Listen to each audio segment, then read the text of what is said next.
This is in the 60s, okay? Yeah. I tell my granddad about these billboard signs that he had. You're listening to Building Dallas by Arrington Roofing. He convinced the guy to sell him the dozen billboards or so. And then he's like, well, I can do this and I can grow this. And So that was it. That's the start. So that's the start of our family being in the billboard business, okay? I think that's incredible. It's like so you're just talking to a guy. From sunrise commutes to stormy nights, from tough builds to big ideas, we're shaping the future of North Texas, one story at a time. Welcome to Building Dallas. All right. Today on Building Dallas, we're sitting down with someone who literally puts Dallas on display every single day. Ben Ralston is the third generation to run Ralston Outdoor, the largest independent billboard company in North Texas. Now think about this. His grandfather started the family's outdoor advertising legacy. His dad, Doug, founded Ralston Outdoor back in 1976. And here's Ben, nearly 50 years later, not just keeping it alive, but taking on billion-dollar giants like Clear Channel and Lamar and winning. But here's what makes Ben's story so compelling. He started sweeping floors in 6th grade, learning the business from the ground up. Today, he's not just running billboards, he's created some of Dallas's most beloved gathering places. Katy Trail Ice House, Bandito's Tex-Mex, that beautiful restored 1966 railroad caboose sitting on authentic tracks. This is a guy who understands that building Dallas isn't just about putting up signs, it's about creating spaces where the city comes together. So whether you're running a family business, competing against corporate giants, or just wondering how to build something that lasts in this town, Ben Ralston has insights you need to hear. Let's get into it. Welcome to Building Dallas. I'm Chris Arrington with Arrington Roofing. I have as my guest today Ben Ralston with Ralston Signs. Ben? Chris, good to see you. Good to see you. Yep. Okay. So, Ben, here's what I think is interesting about Building Dallas. So you've got so many people that are moving here from, I just interviewed someone this morning. She's from Boston. Your family has been in Dallas how long? Well, first of all, thanks for having me on, Chris. Okay, we have kind of two sides of our family that have been in the billboard business. And so I've got the Perry side. My granddad, Doug Perry, he started Perry Outdoor, and that was probably sometime in the early 1960s or mid-60s, something like around there. Us Ralstons are all originally from Omaha, Nebraska. My dad grew up in Omaha, and he moved down.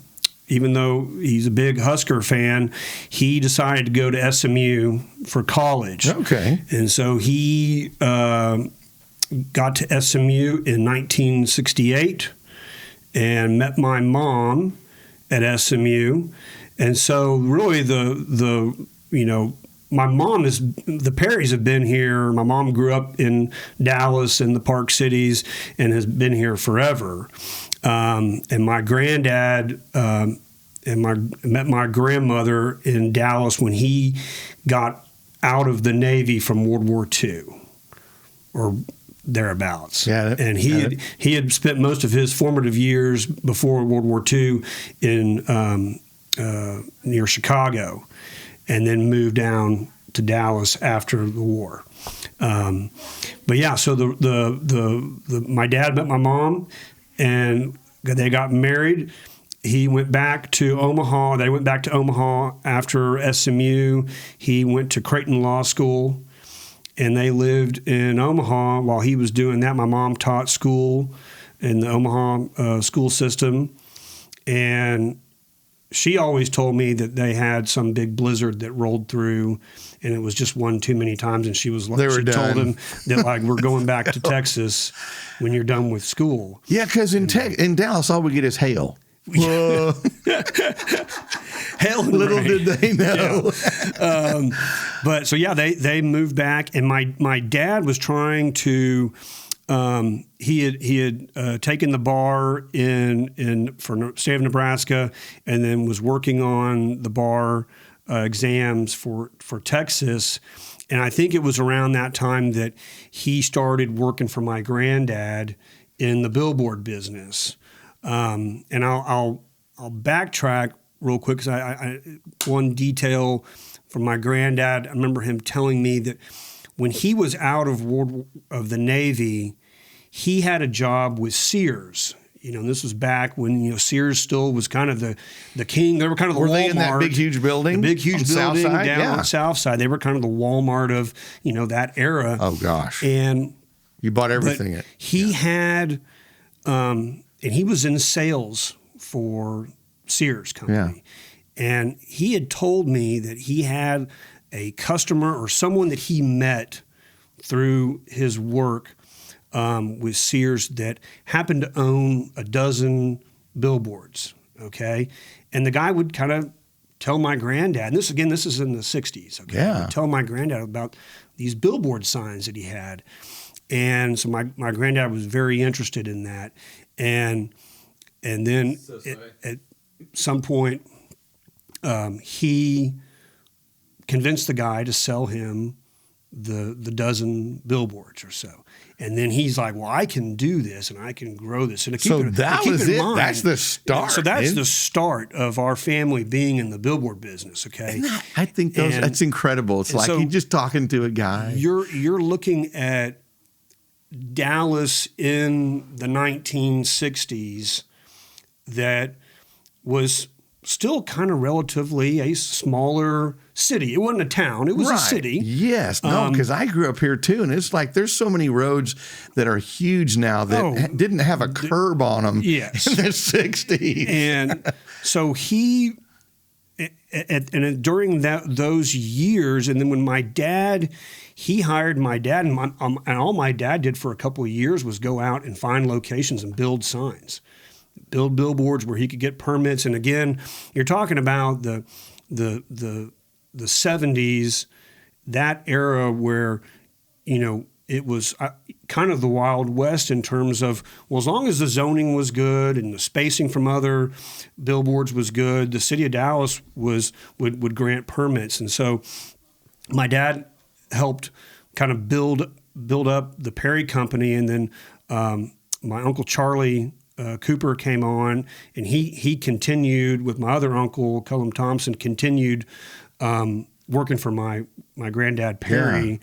And my dad decided, and it was around late 1976 or so, that he was going to leave and start Ralston Outdoor. Okay, I got to ask you something. Is there an old sign around somewhere in Dallas that still says Perry? Did your granddad have Perry Outdoor, like you see the little? Oh, I have two original logos. We call them name tags. The name tags on the bottom of a billboard, guys. As you're watching now, everybody out there is going to be looking at the bottom of billboards, which nobody does, to see who owns that billboard. Exactly. But there's probably not one that says Perry, because y'all changed it to Ralston. So if you kind of you fast forward. The Perry Company, my granddad, he had passed in 1998, and my grandmother, she sold the Perry Company to Clear Channel. So you'll see Clear Channel all over the place. And so really the majority of Clear Channel's Dallas proper units, at least their best units, were Perry signs. Really? So but y'all still have a lot of signs, but you sold off? But Ralston Outdoor was on its own. My dad had veered off, and the Perry Company kept going. And my dad's Oh, building. so we were both going at the same time. Yeah, we were competitors. For most of my growing up until I was in college in 2000, and I remember my mom saying, "Well, your grandmother's decided to sell the Perry Company to." At the time, the company was called, or the Clear Channel was called Eller. You might remember seeing Eller. Okay. And then Eller became Clear Channel. Got it. And so she sold the Perry Company, but the Ralston Outdoor was a separate entity that was wholly my dad. And so we had kind of two competing family billboard companies. Yeah. From about 1976 to the year 2000. Wow. And then the Perry Company was sold. Everybody stay friendly? It was, I was always kind of a family business. It's tough. My granddad was just one of my heroes, but he did a really good job of getting everybody together. And I have tons of cousins, and we would all get together at their house, my grandparents' house. And this is from all my youth up until when he passed. Yeah. That we would get together for Thanksgivings or Christmas or an Easter. And, as I got into my teen years, where you're kind of listening more to what the adults are chatting about, they didn't really talk a whole lot about billboards. It was kind of sort of it was back to family. It was kind of more talking visit. about family stuff. Yeah. And, but yeah, it was always kind of, people have always asked me like, well, was that kind of strange, with your granddad and your dad being competitors with your granddad and your uncles? And I was like, well, as a kid, I never really noticed it. I mean, everyone got together, and I remember, my dad and uncles and my granddad sitting there drinking beers and having fun and at family events. But then, you go back to your work week. See, and Ben, this is what I love about this podcast on Building Dallas. Because growing up here, Dallas, it was kind of you're right, it was a city, but it seemed like a small town. Depending on where you lived, you kind of lived in your little area, and and the dynamics of that of two, you would think two competing corporations, and they're competing. They're sitting down at the family reunion together. Yeah. These are two families. They're related. It's a dad and a son. They just own different companies. I think that's just interesting for the history of Dallas, because you guys really did build Dallas. Even it's boards, but you mentioned a lot of the time was spent building boards. Oh, yes. You can't do that as much anymore. No. There's no space. It's taken up. You've got to do different things. I guess maybe buy some boards, or make the boards you've got more profitable. Or I guess we'll get into it where it's changed to you got electronic boards now. But sure. But let's go back. Those earlier days when your dad's buying boards. How does a billboard company put a billboard up? First of all, how do you figure out where it's going to go? Right. And then how do you get the property or the approval to do it? Well, early on in the company, and my dad was mostly focused on Dallas. And so he dealt with, and we still do today, City of Dallas regulations, and which now are extraordinarily restrictive. Yeah. Okay. Compared to the 1970s, 80s, and 90s. But I certainly can remember it was about 1996 that the city was kind of done refereeing, because at one point there were about 5 or 6 independent billboard companies. Then you had a company called Whiteco, a company called Patrick, and a company called 3M National. 3M National now is Outfront Media. Okay. Patrick is now Clear Channel. Whiteco is now Lamar. But these were kind of their predecessor companies. And then you had so those are national. Those are big national companies. Okay. And then you had Perry Outdoor, you had Ralston Outdoor, you had Reynolds, you had Milway Outdoor, Dom Outdoor, a company called Impact. And so there was a lot of pretty competitive infighting at times, and I know in 1996 I was in high school, but the city said that's it. It's a moratorium.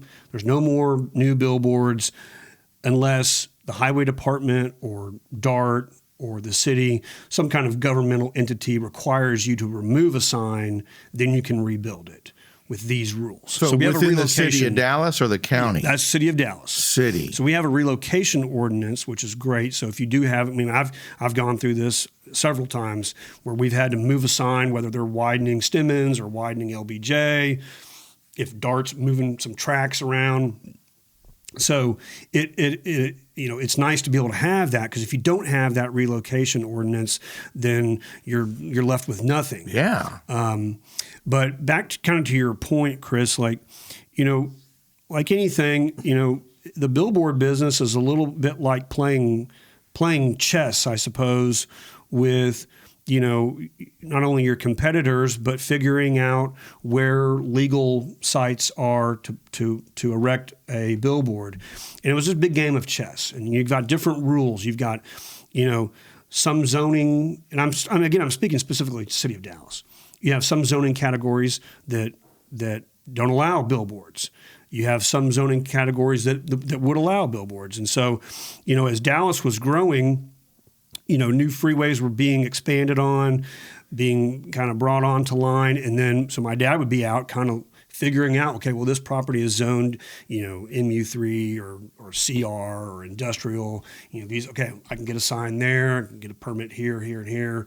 And so there was a time where, he made a lot of headway getting signs built before 1996.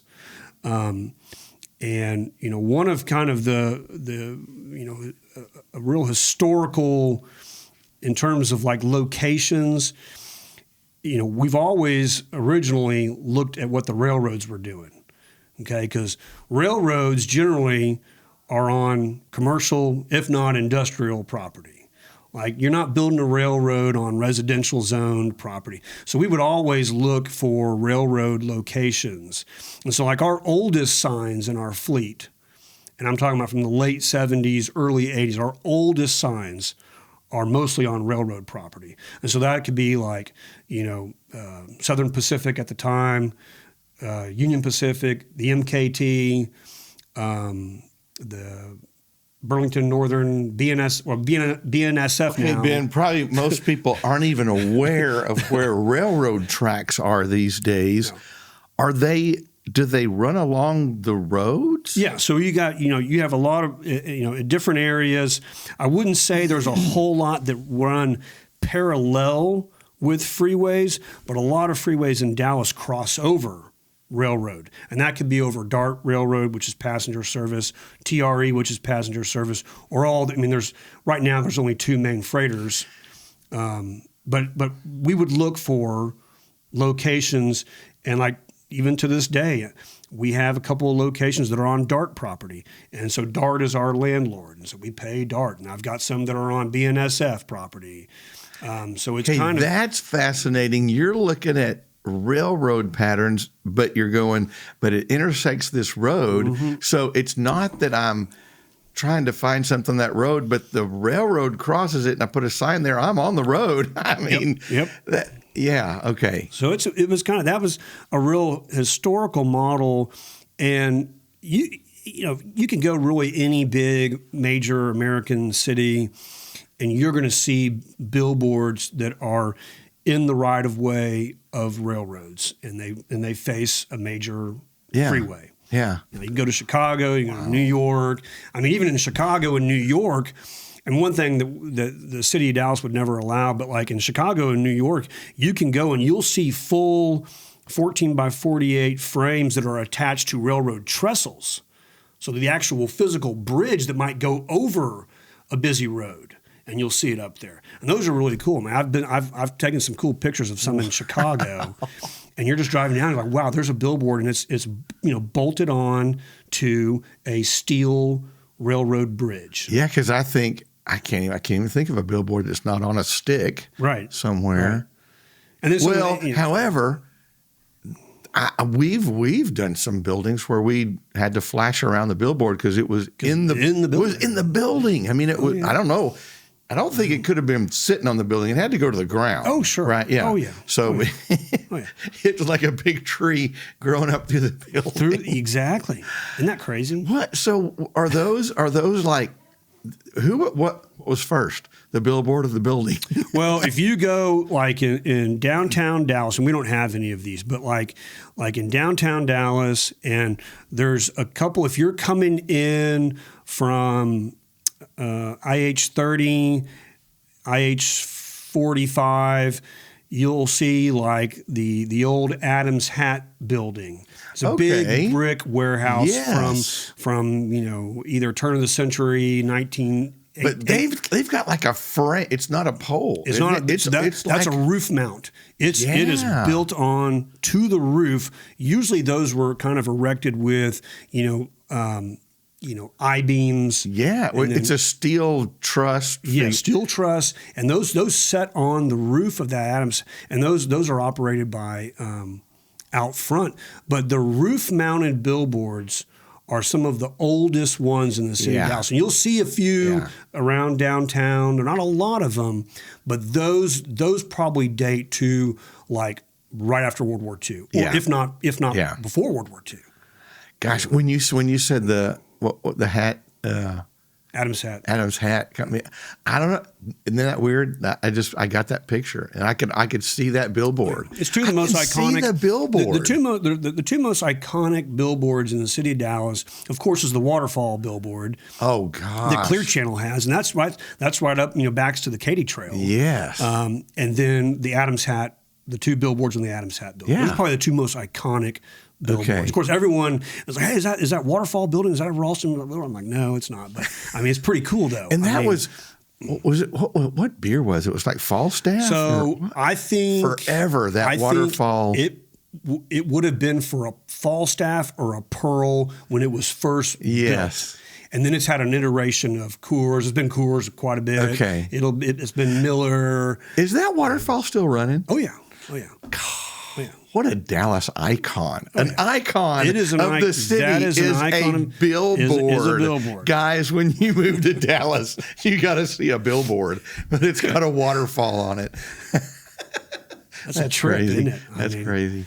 But yeah, so, you kind of talk about, my youth in this business.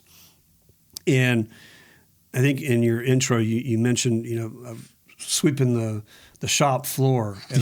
So our original plant was up on a road called Fabens Road, and Fabens runs between Harry Hines and Stemmons. Yeah. And so Fabens would dead end into Stemmons, and we had a warehouse there, and we had a billboard that kind of flagged over the warehouse, and the billboard was there. It showed advertisements to Stemmons.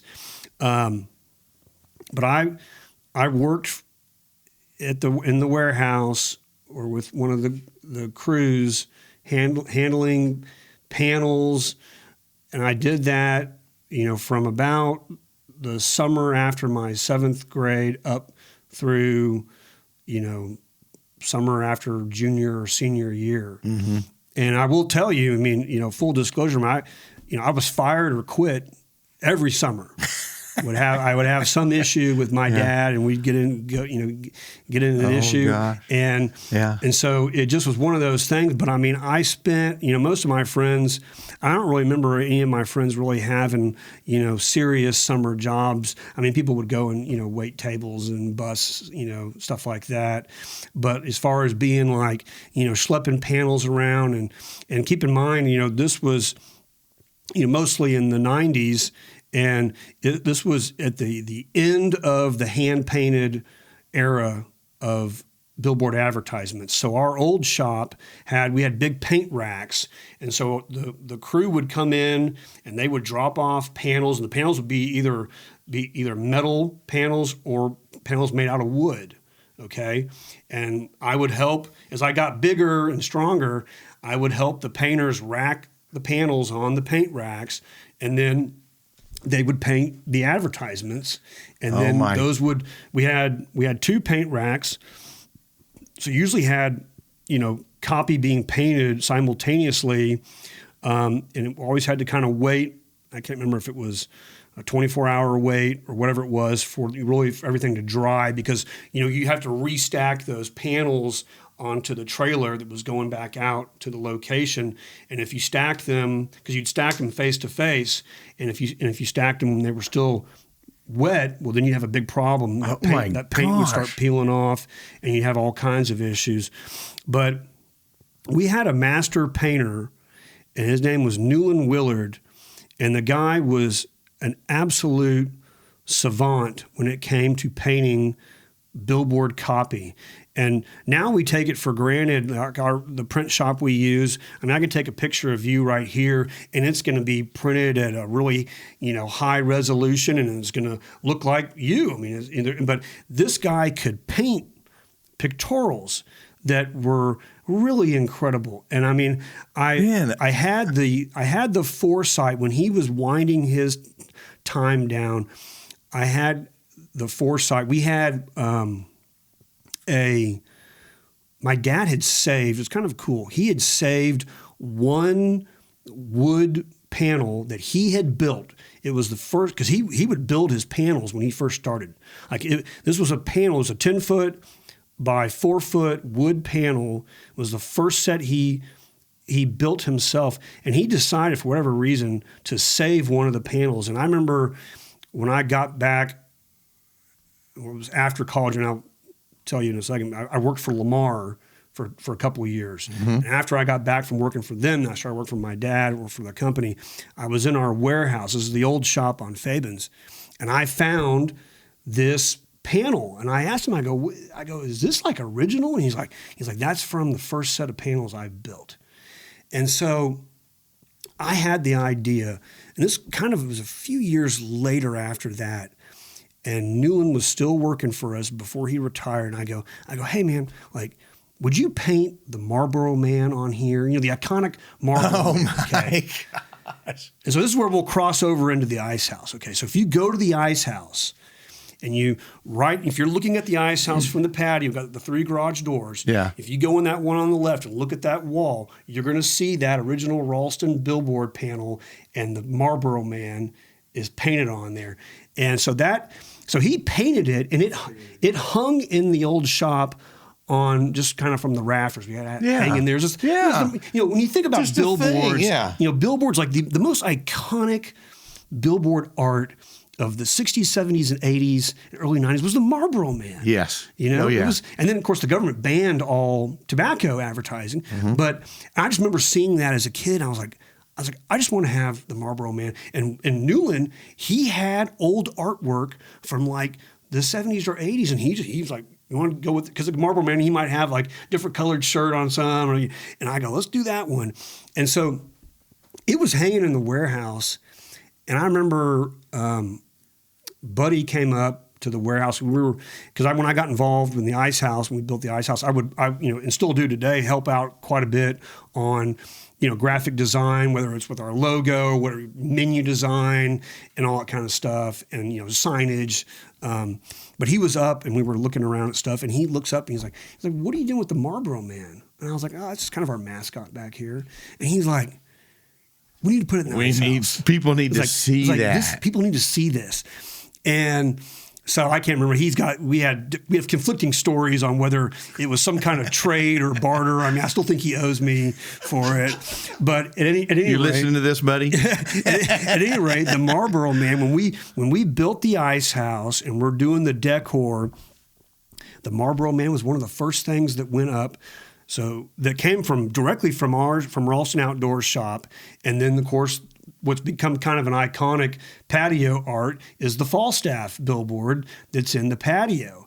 And that's at the Ice House too. That's at the Ice House too. And that's in the original part of the patio. And I remember talking to Buddy and our partner Joe, and we were trying to figure out, kind of that. Because that where the Falstaff is kind of goes down to that corner where the trail is, where our fence line along the trail. Right.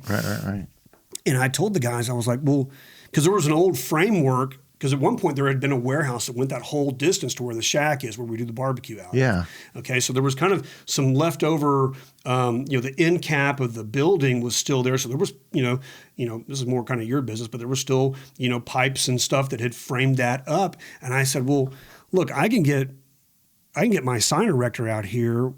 We can just throw a rack on here, and then because we're trying to figure out how to screen off, because you got the Encore's electrical stuff is all back behind there. And I go, I've got old billboard panels, and Newland and I can paint an old ad on there. And so that's what we did. And so, and again, this was right before Newland retired. But so are you an artist too? I have footage of me helping him paint that Falstaff. But as a kid, he would let me do kind of what we call blocking, and that was like, so you might have, and let's stick with Falstaff. Yeah. So Falstaff, your elements are, the main Falstaff, lettering. Then you've got a bottle, and then I think it's like drink the choicest art of the brewers. So you've got your text, but then the bottle has some skilled stuff that was not, I couldn't do. But blocking, so like you got, your field, so it was a blue field, you had some black on there, filling in the letters. So I could do the background. I could do all of that because I would sit as a teenager and he would let me paint some stuff and kind of show me how to do strokes correctly and all this stuff. So I have a little background on that, but as far as doing and you'll see the bottle there, and you can see it has the kind of the bubbles going up. So I can't do that kind of stuff, but guys that can do that on a big scale, isn't that just mind blowing? It's incredible, and we've been so fortunate that. Because Newland retired and he moved back to Mississippi. And so when Buddy and I were doing the expansion of the Ice House patio, we wanted to do a couple of more authentic billboards. We've got a Coca-Cola one, and then we've got a Pearl Brewing one. And so what was cool was I was able to find a guy who is still doing large format mural painting. And I say mural because it's painting a billboard. Yeah. And so he's been instrumental in our shop's over by Love Field now, but in one of the warehouses we own, I had the paint rack moved from our old shop over to Shorecrest so we can still rack panels in there and my guy can come in and still paint. So we still have that capability. And if you go... So you still will paint some? We only do it for the Ice House. Okay. This is just stuff that's just Ice House related. Oh man, because Ben, I mean, you just took my on a mind-bending journey because and I'm old enough to remember guys painting signs or that signs are painted, but even in my notes I put on here, from some kind of a canvas that they just hung up out there to vinyl to now we got digital. And you're saying, no. In our lifetime, guys painted panels and probably had to do this graph to go, okay, on this panel I'm painting this, and then put them together. Basically, Ben, you were putting up major pieces of artwork. It was artwork around the city of Dallas. I will never forget as a teenager, and it's a shame that, and again, it's hard to have that kind of foresight that, gosh, we should really save this. But I'll never forget watching our painters paint an advertisement for Evian water. And of course, Evian is, French, kind of French Alps company. Yeah. And this was a massive display of the French Alps. And then it had, of course, the Evian, logo and all this stuff. Yeah. And these guys, the two painters, Newland and a guy named Mark Stanley, painted the Alps. And I just remember being just in awe of that. But where do you put a 48 if you would piece of art? If you would save it, exactly. Where are you going to put that? We didn't have the Ice House to go put it at, but it's and now I think every time, and we still have billboards that still have the old panels on them. We just wrap now with vinyl. Yeah, right. But there's times where we will take those panels down, and then I'll have our sign erector come and just frame it out with angle iron. But constantly they're like, "What do you want us to do with the panels?" I'm like, if they're metal panels, they're coming back to my yard. Yeah. If they're wood panels, most wood panels are rotted. They're going to the dump. Yeah. But if they're metal panels, they're coming back to my yard because, like, and what Buddy and I we're kind of at the tail end of the outpost, Katy Trail Ice House outpost expansion in Plano, and sure enough, we wanted to do two billboard murals in the new patios, and so Buddy's like, "Hey, we got some panels." I'm like, "I got a ton of panels now," and so we racked it up. Had my artists come in. We did a Falstaff billboard, and we did a really cool, like I want to say 1950s era Shiner Bock advertisement. Yeah. And so now you go up to the outpost and the new patios, and you're going to see two really incredible hand painted on authentic. Authentic 1980s era, metal billboard panels is pretty cool, and I think that's been kind of like probably to me. I mean, the one thing I've really loved about in the restaurant business. I'm sure you've talked with Buddy. I mean, the restaurant business, there's a lot of moving parts to that. Yeah. And there's a lot of dealing with people. And it can be fun, but it's really challenging. For me, what my favorite things I've been able to contribute directly to what the Ice House has become is some of this hand painted, authentic billboard displays. And that's kind of fun. See, now I'm going to have to go back and whether it's Outpost or Ice House and go look at those because.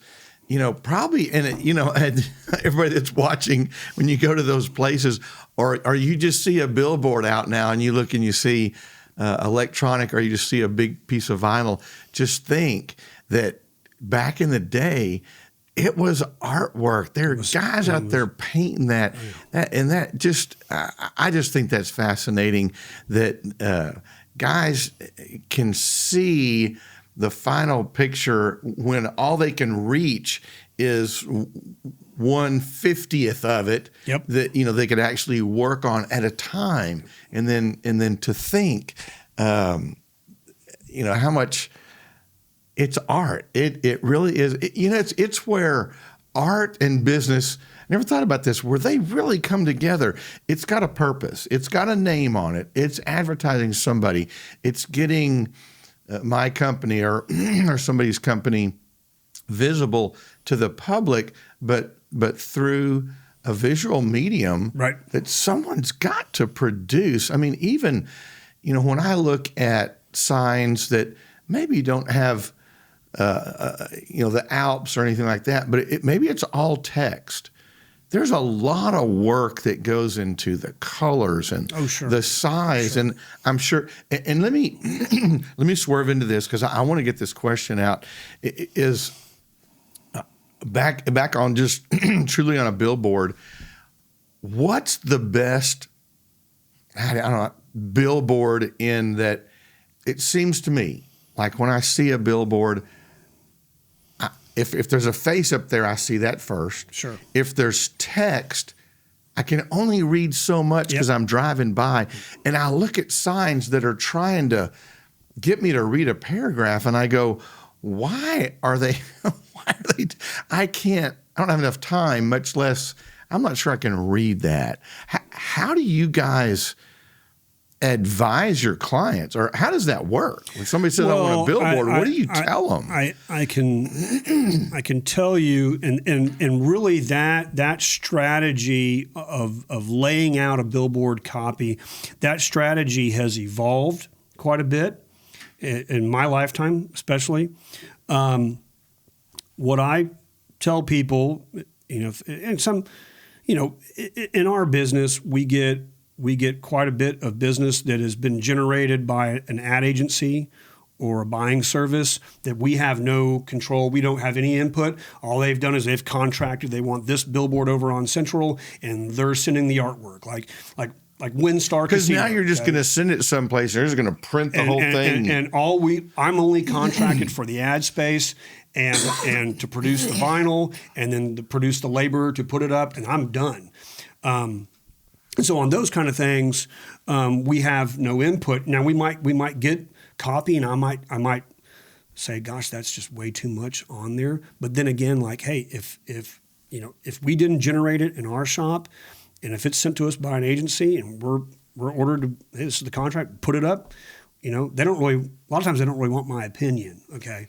But you still have clients. But the majority of our customers, we're pretty hyper local, regional, and some people don't have an agency helping, a marketing person helping them. Right. And so then we do try to give our input. And I like to say right now, really the copy layout has evolved so much because of these smartphones now. And so let me give you like a very basic example, okay?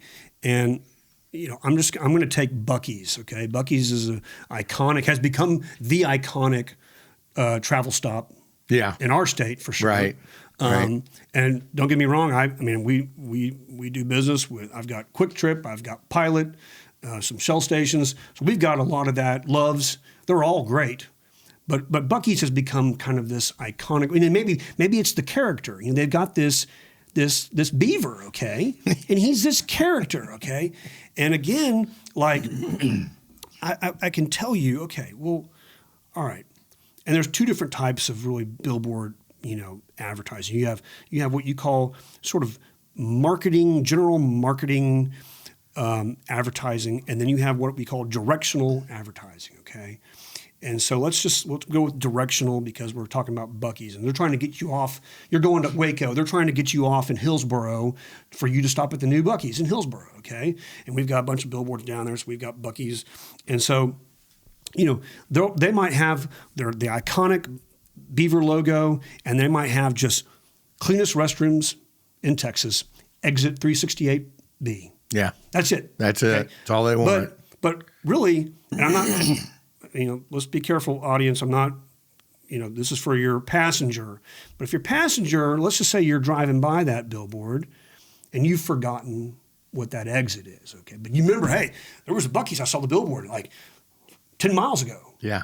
Well, your passenger, hopefully, he's got his or her smartphone, and they just put in Buc-ee's, Google, Texas, Hillsboro, and then boom, it's going to tell you exactly how to get there. And so really, the point of what I'm getting back to is like, because of these smartphones, well, I think the smartphone has become really the best pal to the billboard business now, because you don't have to cram, I need to have my phone number on there. I need to have my website on there. I mean, I would tell people now, don't ever put a website on a billboard now. Gosh. Don't put a phone number on a billboard. Because like if you've got Arrington Roofing and they see Arrington Roofing's logo, they're just going to Google it in their phone. They don't really need to be like, I need to go to www.arringtonroofing.com. They don't need that anymore. To me, right now in this world we're in, it's better for you to have a really awesome picture of a roof that you're really proud of, and then you have Arrington Roofing serving Dallas-Fort Worth, and then because no one really needs to know, call me at 1-800-ARRINGTON. We don't need that information anymore. What we need is a strong logo, maybe a tagline, and then, hey, a great visual. Yeah. Like, hey, look at this standing seam roof. You take a picture of the roof at the ice house, and boom.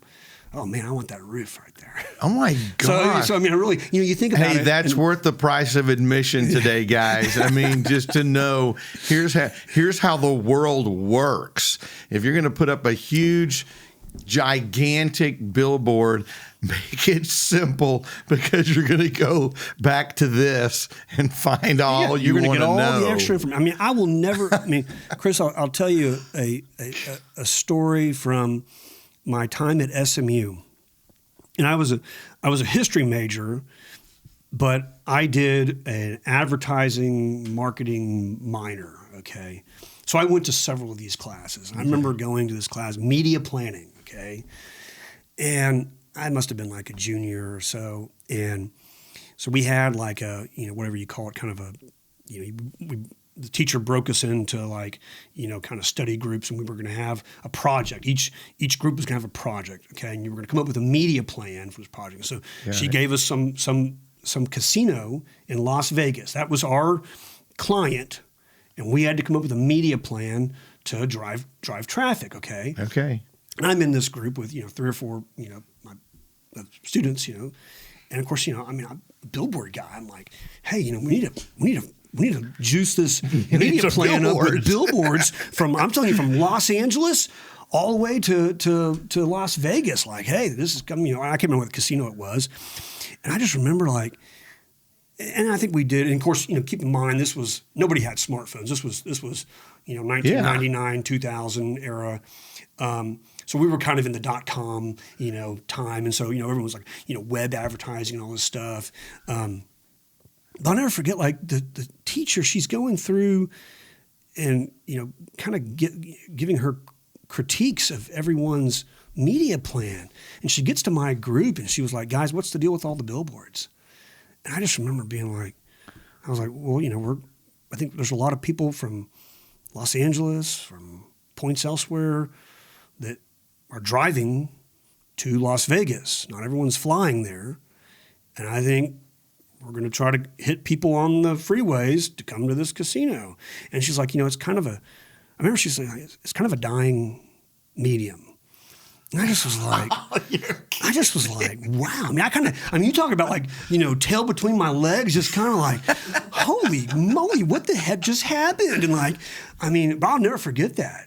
And I just, it was really kind of made me very self-conscious. Here I am, like the Billboard blood's just boiling in me. I'm like, man, did she really just say that to the whole class?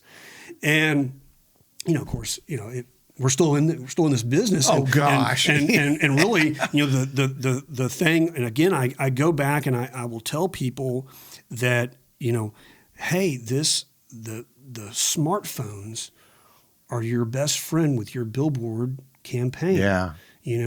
Because the information's there. It's at your fingertips.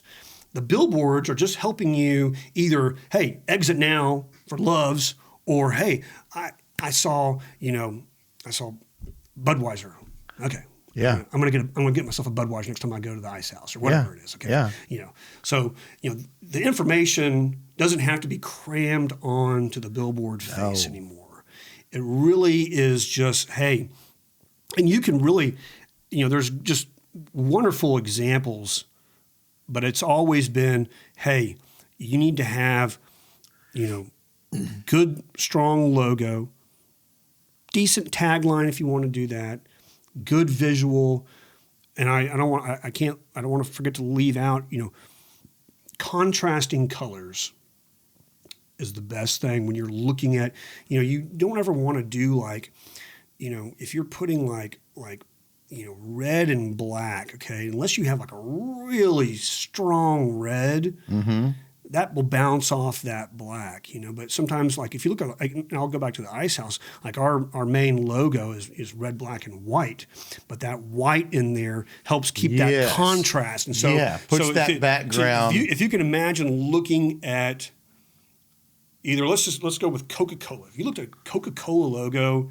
and like, what if there was no white lettering on there? No, and if it was just Coca-Cola and just maybe some black or another competing color. So you ever have to work on contrasting. You'll still see ad copy up, and you'll be kind of like, well, that, I would do that over, and I would, maybe not go with this yellow. I might go with a brighter yellow, or maybe, something different that would contrast better with white or with green. You would probably even say, because this goes back to even architecture and art, you would tell people, be fine with blank space.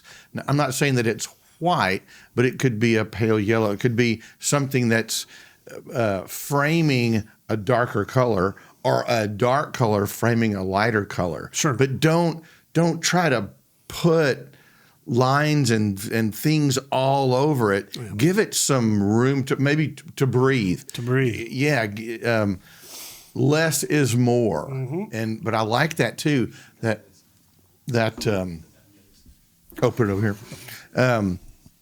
But yeah, I like that too. Hey, okay, so I want to. Okay, I love that part, Chase. I don't know where that goes in, but it's got to be kind of towards the end. Man, that was. I was gonna say, like, use your mug right there. You just show them exactly what. Oh yeah. Like, does this work? Billboard, what do we do? How That- do we make that? How well- do we make that look solid? Well, is that?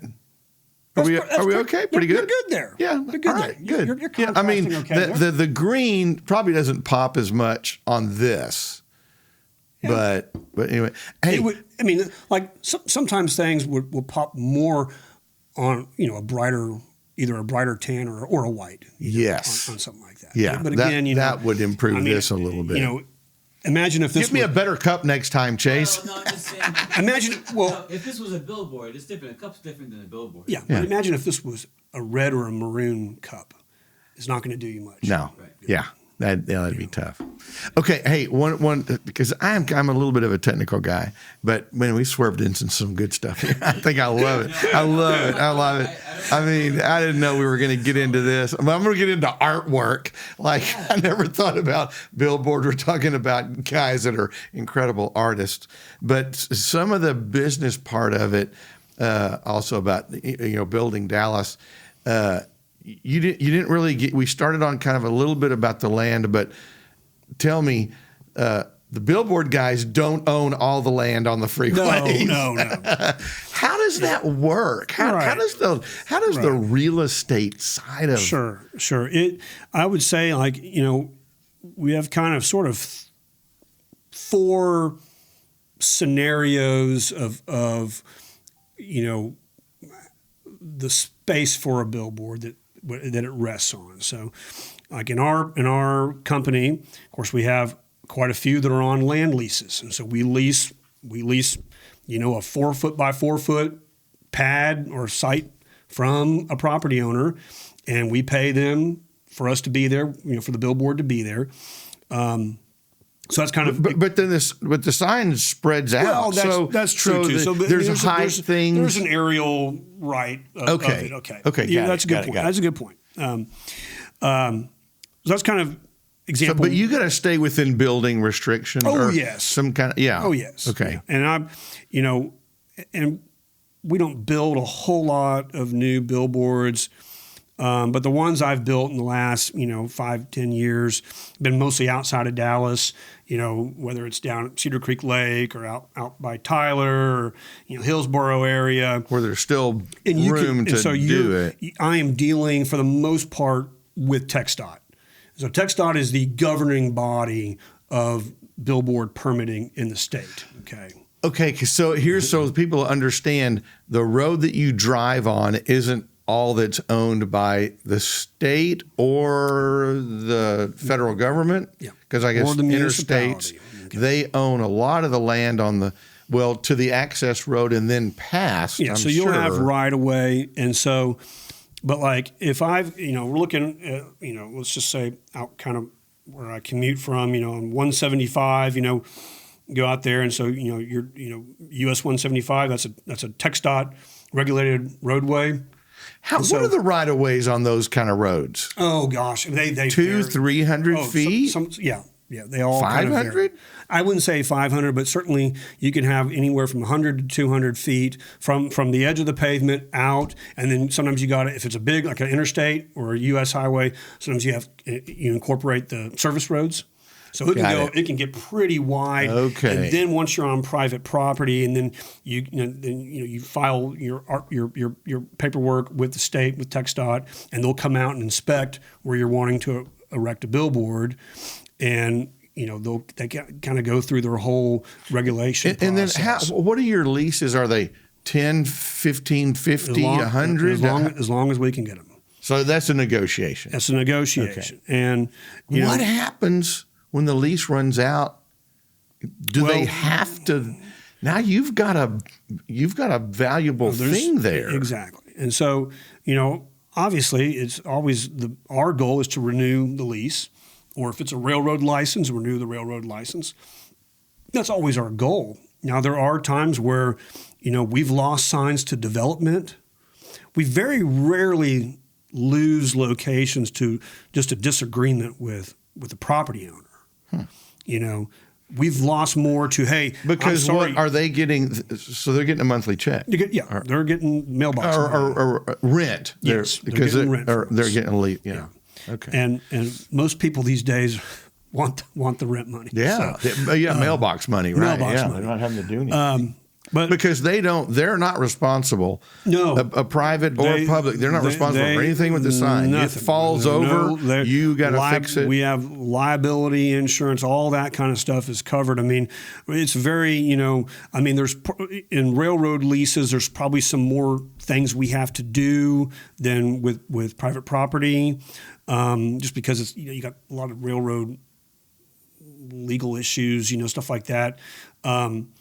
But yeah, there's like the power. You probably have to have some maintenance agreements where they go, well, I'm going to know, Ben, that you're not going to put this sign up. It's going to fall on my house over here or kill a cow or something. Yeah. No, I mean, it's okay. You know, so, you know, we have, you know, liability and all that's covered. And then, of course, you know, every sign has its own electric meter that, you know, we install that. Right. We cover that. So, you know, really there's not a whole lot that our property owners have to do in terms of, you know, the operation maintenance of the signs is all on us. So probably just to squeeze this in a little bit, you're leasing most of your properties, but you do buy some? Yeah. So you've got your other, aside from your land lease, your railroad license, then we have several signs that are on permanent easements, where we've mostly we've converted those from a land lease to an easement, where we've did a bulk payment to the property owner. So here we're buying an easement. You bought it, and so it's not like a fee simple real estate transaction. It's a permanent easement that just goes with the land, so that you can get there. But we're done paying the monthly payments. We just bulk pay, and that sign is permanently affixed to the property. Okay. And then we have, of course, the last one is fee simple, where we own the lot and the billboards there that we have, or we own the building and the billboards there. Because we did a job for you guys where we put a new roof on a building where you have a billboard.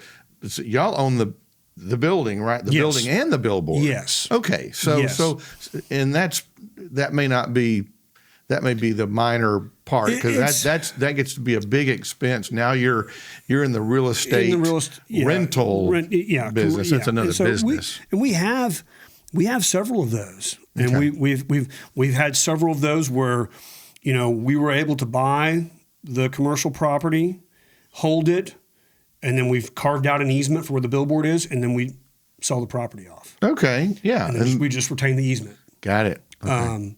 So that's been kind of a, you know, fun at times. You know, I mean, the commercial building is not always something that I want to do, but when you've got a billboard, when you have a billboard in play, then we've enjoyed doing that. Which brings me to another question I want to get into. There's a lot of billboards in Dallas that aren't owned by billboard companies, because a business is on a major thoroughfare and they want to have a sign up. Well, we see signs for fast food restaurants everywhere. What game are they? How's that game different than yours? Because you'll see, Jack in the Box, 60-foot thing in the air, and you go, well, you can't put another billboard in front of theirs. Right.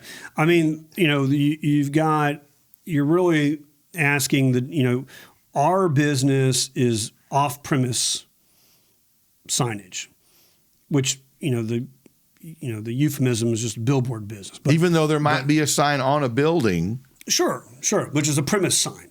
Okay. On-premise sign. You could have a Taco Cabana, and they're going to have their pole sign that just is Taco Cabana. That's their on-premise sign. Okay. Now, and they can put that sign there, but if you don't wanted to put one there, you probably couldn't because of laws or spacing.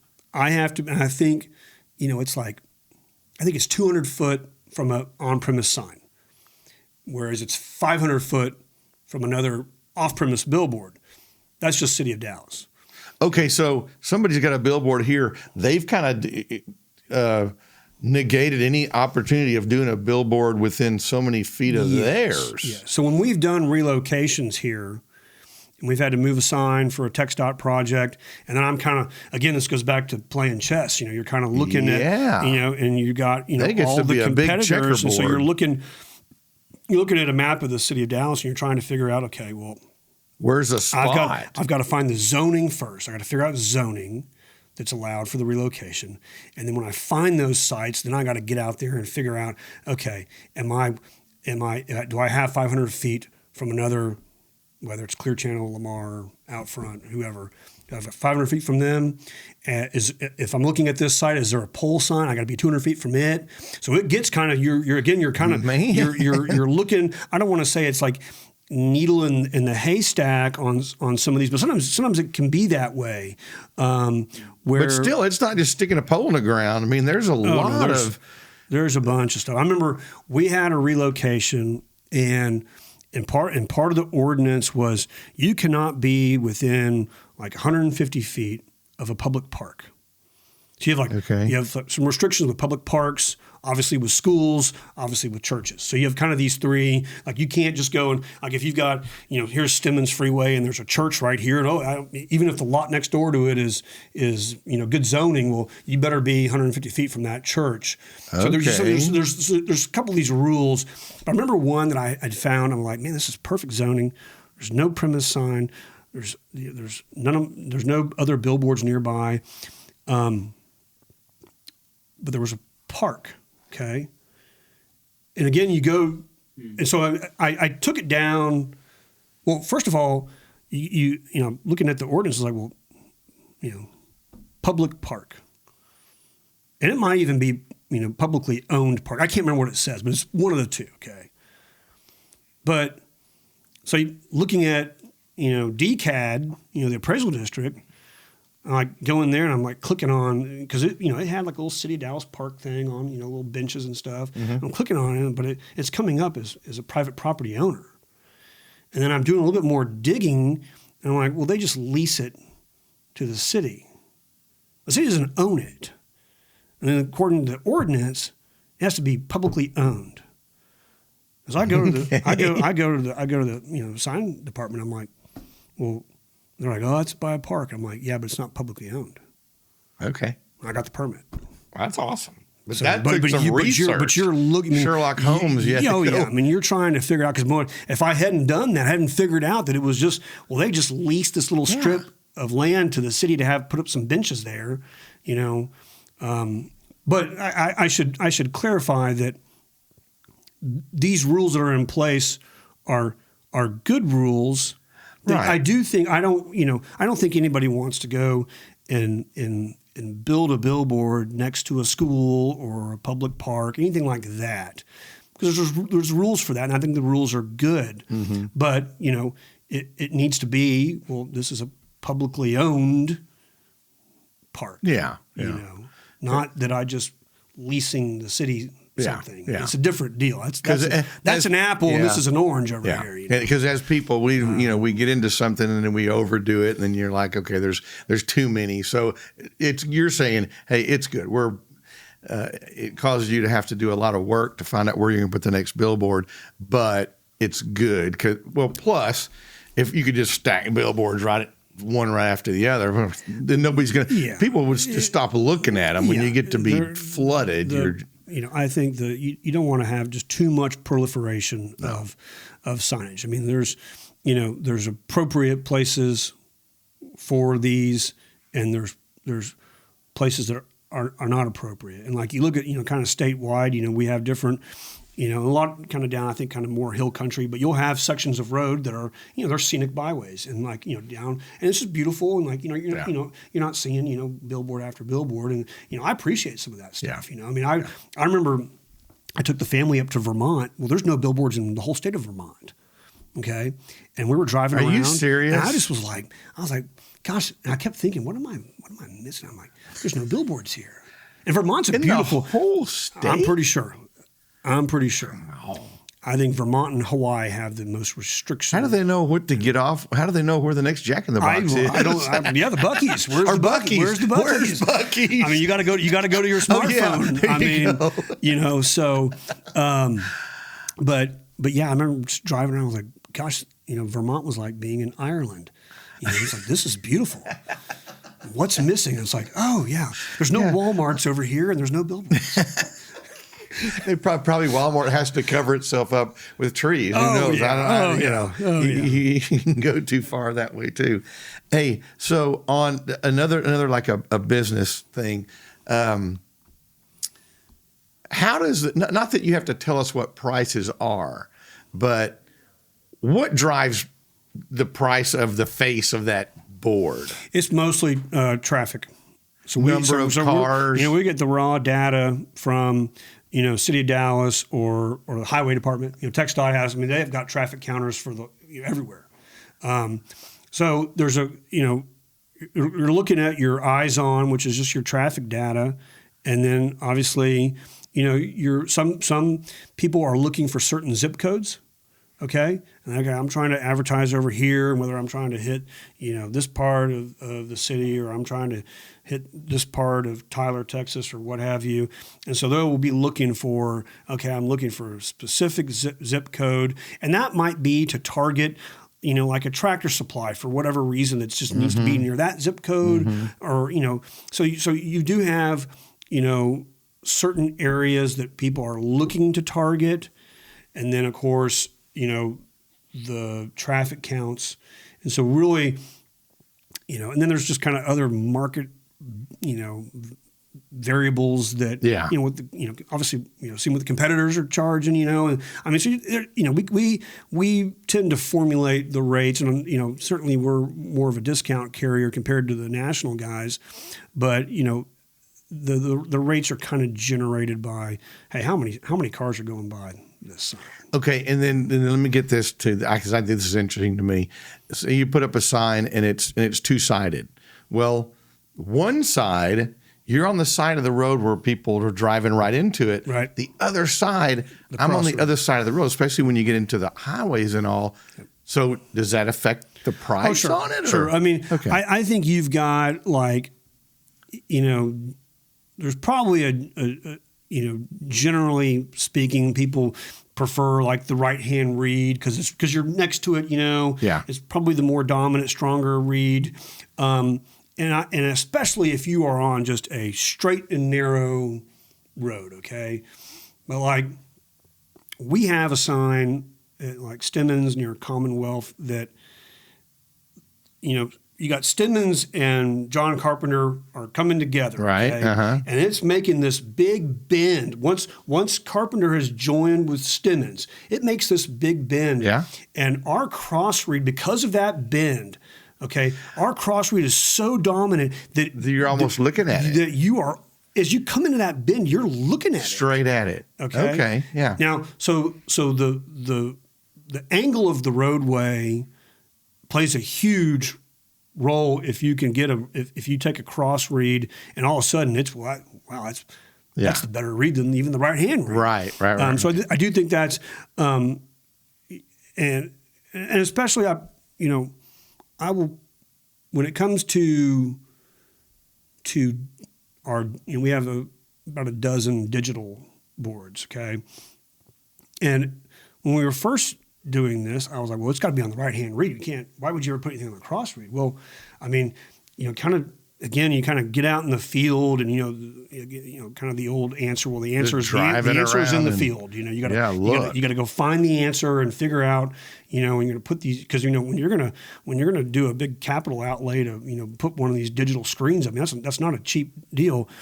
And you want to really make sure that you've got What's the range of putting up a new digital billboard? You are looking at having. I mean, not even the lease, not even the land or anything. Hard cost. Just hard cost to build one of those things. You have to replace the old structure because these older billboards, they don't have the engineering to hold the weight of these new screens. Oh, so you're scraping the old sign. Now, some signs that we have built that have been relocation signs, we will build them digital ready.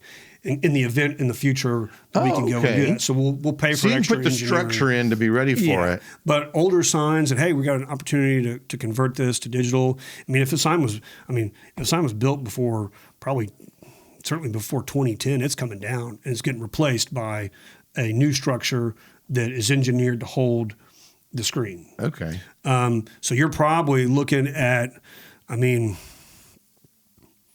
close to 200,000. Wow. Just depends on. Wow. You're building a building. Yeah. Yeah. You're building.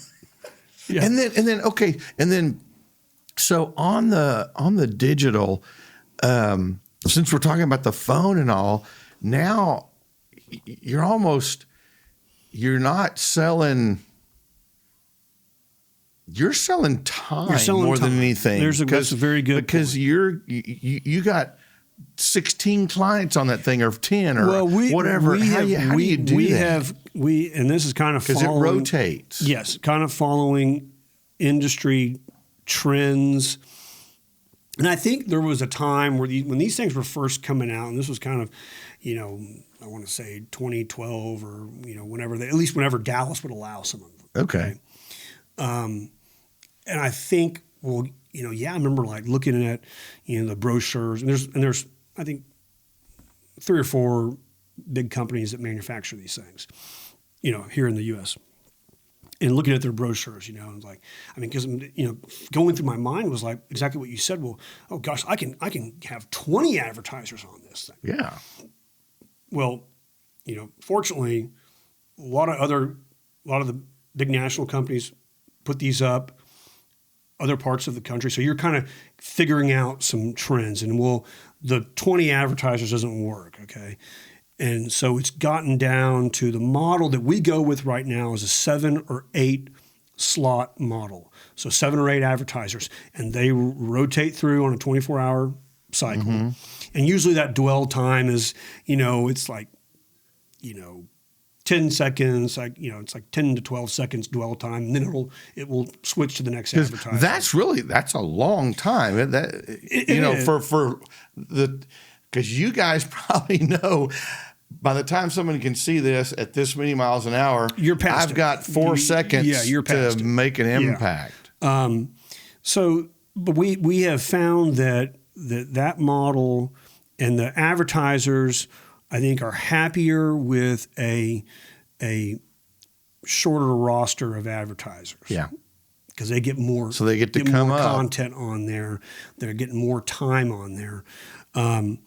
One of the, in terms of the technology, it's incredible. We try to encourage Are they moving now? Is it video? No, still video. No, it's not video. That's a big no-no. State and locally. Oh, really? So that's a regulation. It is a regulation. So because we could do it. Oh, the technology's there too. It's like a TV screen. Yeah. But no, these are stills, and they just. But it has to be rotate. A still. Oh yeah. They don't want. They probably. Yeah, and it's more wrecks. It's one thing if you're walking around Times Square, and you're with a cup of coffee and you're just walking around Times Square and like, oh, wow, look at that. That's pretty cool. Yeah. It's an ad for, a Toyota Tundra and it's driving right, towards you. That's, and I get it, like I've been there. That's like kind of the, that or that's the cool thing about Times Square. Times Square or Piccadilly Circus in London. That's kind of the mecca of billboards, especially digital billboards now that are full motion. But again, even though there's some traffic in there, but you're mostly advertising people on foot. Okay. And so you're not. I think, and those things are kind of, they got special zoning for those types of areas. But like if you're talking, cut and dry, we're talking about, Central Expressway, what have you. It's stills. And that's and again that's a regulatory thing and probably what it needs to be. Yeah. I think if you start doing full motion, even though, you look at some of these car dealerships and they'll do full motion, but again, that's an on-premise deal and they've got different rules and we're off-premise. I got to keep an eye on that. So some of the car dealerships will put a billboard out front and they will have it in motion. Full motion. And allowed to do that. But it's just So on premise, they have some little more Got a little more flexibility. But leeway. again, they can only advertise for. are they still? Can they put one on that's that 14 by You cannot 48? on-prem. You cannot do 14 by 40. I think the like especially here locally, you're dealing like maybe 300 square feet. Something like Okay, that. So it's smaller. a much smaller sign. Yeah. But one of the cooler things about the digital product is, our customers can, they can have multiple types of copy within their slot. So, kind of, I guess probably the best example, you take like a McDonald's. Well, the McDonald's will be programmed for their slot, and they're going to have a McMuffin and a cup of coffee, and that's going to start from probably 5 a.m. whenever breakfast is going, probably 5 a.m. at McDonald's. And then it'll change for lunch. And so then you have that pre-programmed to where if it's 11 a.m. so your McWaffle and your cup of coffee, well, that changes to the Big Mac and maybe a Coca-Cola and some fries, okay? And then that'll run, and maybe from 11 a.m. to whenever they close, midnight or whenever it is, they might roll in chicken nuggets or something else. But that's kind of the cool thing is you can program these deals incredible. To where they're changing copy. And like a business that's moving their product on an hourly basis, you can track them. Yes, and we and this goes for that is outside of Dallas. We've got some digitals, and we have a really good Chevrolet dealership. And he kind of will focus on different vehicles that are on his lot. And so if you sit there and watch that particular digital sign that we've got, and whenever that Chevy dealership comes up, well, it's going to have the Silverado, and he can put hey, Labor Day special or whatever, and then the next time his slot comes up, it's going to have a Chevy Suburban on there. So he can put different products on there, and we have it loaded, and this is kind of how he wants it. And if he's doing some kind of special promotion, well, then we have that kind of preloaded copy that's, hey, this is promotion for 4th of July, and so that will run. But it really gives the advertiser a lot of flexibility across the board to have different content, and that's the beauty of the digital thing. It's not for everybody. We do have customers that I don't want to be on a digital. I want my own static sign. Yeah. And I'm cool with that. Right. Like you're never going to get your Cracker Barrels to get on a digital. They're like, no, I want Cracker Barrel exit 30. Yeah. Right. Man, Ben, when I think about just having this conversation, which I don't think about billboards all the time, but thinking about how billboards in your family's history, from artwork on a guy painting panels and putting them up and building them with wood and metal and then putting them in place and all that, to an electronic billboard that can put the sandwich I want on, or the pancake at 10 and the sandwich at 2, and then, hey, we're open till midnight in the evening on a digital that you just however computers work these days, you just shoot the image over there. Oh yeah, to you guys, and you do it. Oh, yeah. You guys have seen an incredible metamorphosis in this industry. Are there any personal stories with how that's affected you and your family, your business over the years that would be fun to share? On the technological side of the business, you got, of course, the cool, awesome thing is the digital evolution of digital billboards. Okay, but I can remember as a little boy, and my dad, would be like, "Hey, do you want to go ride the lights?" I mean, it was always kind of this ride the lights. And he's like, yeah, this would be at night. We're going to go and look at the billboards, make sure the lights are coming on for our customers. And I remember like, yeah, I'll go with you. Because I usually always get like an ice cream cone. He'd stop somewhere and give me an ice cream cone. But we would go What a great memory. It was called Riding the Lights. And so I would get in my dad's vehicle and we would go, and he would have a section of signs that he was going to check that night. And we would go and do that.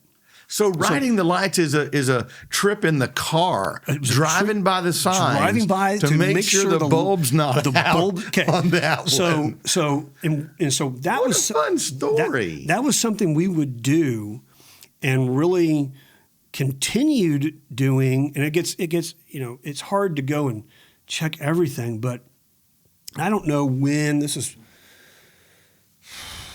I guess probably close to 10 years now.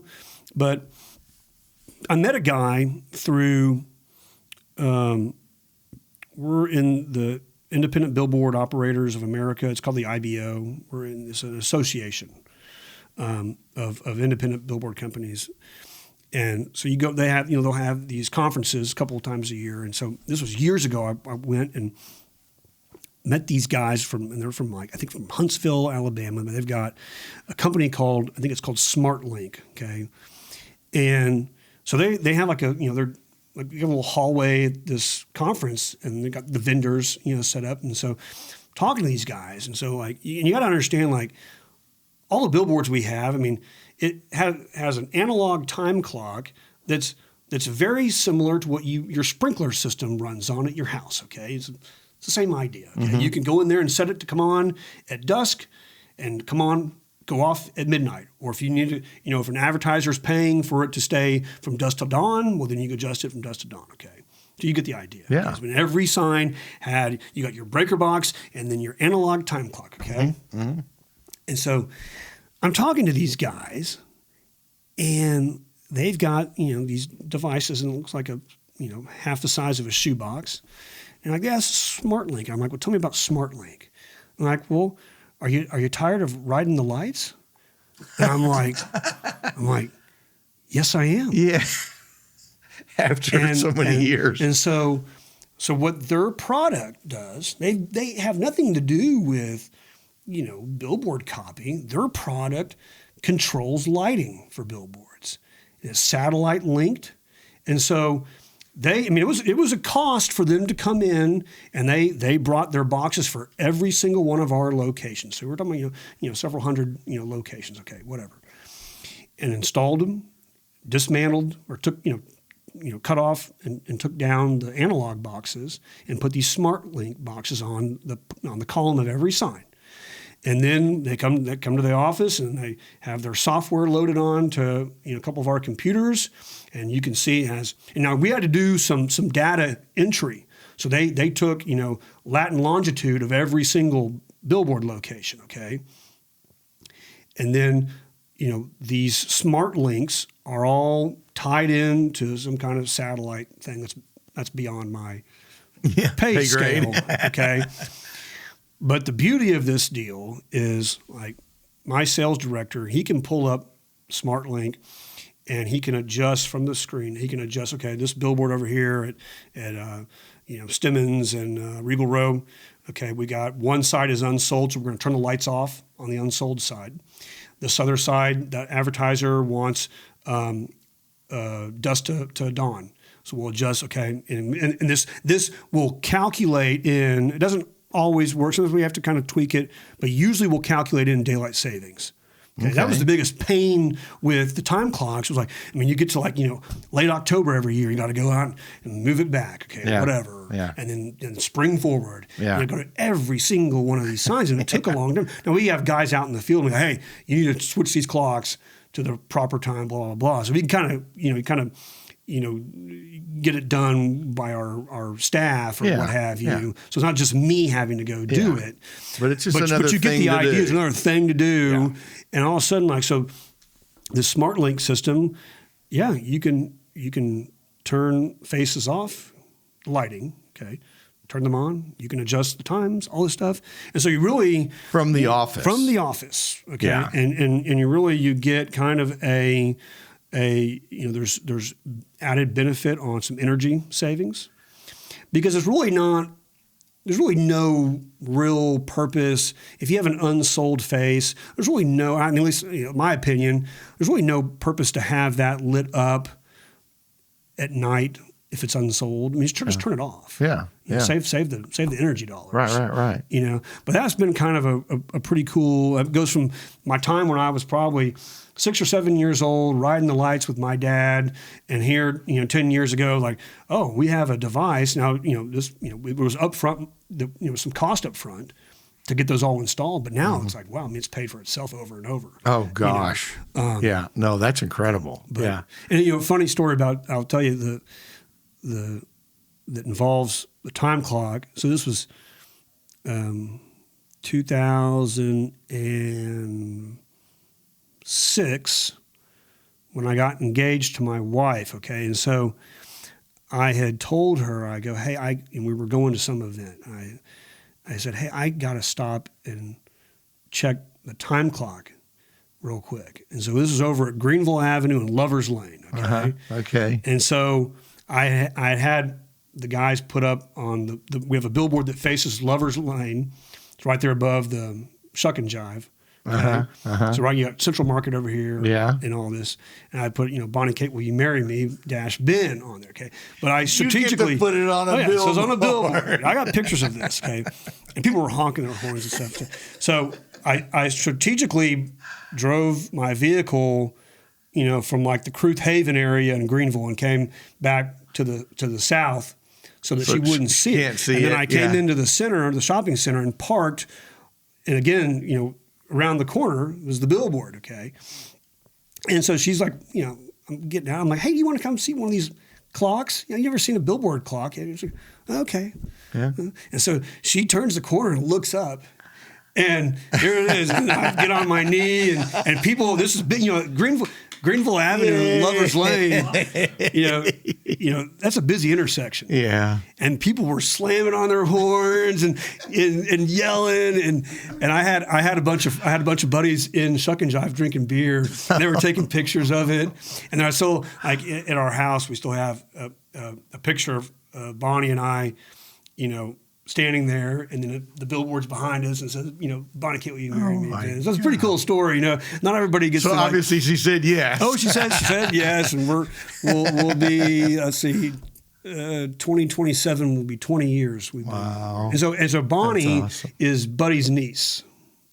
Oh. Okay. So that's kind of how I got to know Buddy. Oh, because I was dating my wife, and she's like, I'm, like I said, in college, I'm a big history guy. She's like, my uncle's a big history nerd.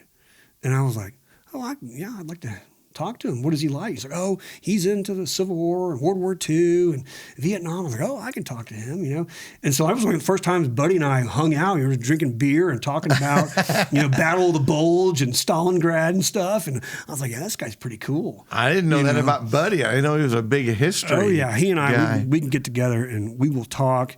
Bonnie thinks we're just weird, but we'll talk about Battle of Stalingrad and all this stuff. And she's just like, what are you guys talking about? And I'm like, well, could you believe that the German army would leave their allies, the Romanians and the Italians, on their flanks with no anti-tank guns, and the Russians figured that out and just encircled them up? And she's like, what are you talking about? And Buddy's like, yeah, the Romanians didn't even have any anti-tank guns. Isn't that crazy? And she's like looking at us like, you guys are weird. I'm out. Y'all can stay out. I'm going home. I'm going home. Well, everybody, this is Building Dallas, and this is, it all comes down to the billboard guy gets to get down on one knee and ask his future wife to marry him with a billboard sign in the back. I love it. Thank you for watching Building Dallas, and we just had a wonderful time talking with Ben Ralston, Ralston Outdoor. You'll see their signs all over Dallas. Ben's third generation. His dad was involved. His grandfather was involved. And this is how Dallas gets built. It gets built by real people in real families that care about what's going on in our town. And we want to thank you, Ben, for your time today. That was a joy. Thanks for tuning in to Building Dallas, where we bring the stories that shape North Texas. Subscribe, share, and stay connected. Until next time, keep building. Building Dallas is presented by Arrington Roofing, keeping North Texas covered, rain or shine.